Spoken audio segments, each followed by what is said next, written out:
বাবা ভালো আছেন? আমরা তো যারা তাবিজ নিয়ে গেছিলাম, তাবিজটা নিজে আমার কাজ হয়েছে। এখন আর একটা প্রবলেম নতুন করে শুরু হয়েছে। আমার খারাপ হয় না।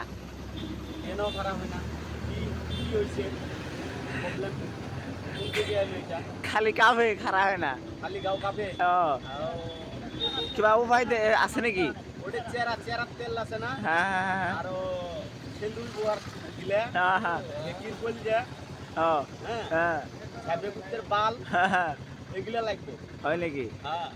তাহলে তোমার কথা দিহি দলা বানায় দেবো। হ্যাঁ পোয়াতি খিলে বা পোয়াতির গাও কাপা বন্ধ হয়ে যাবে। কিবা তাবিজ দিবেন না? একটা 7 ধাতু তাবিজ নিয়ে দাও। 7 ধাতু? হ্যাঁ এর মধ্যে কি আছে বইরা? 7 ধাতু তাবিজ নিয়ে দাও। এটা দলে বান্ধে রাখবা।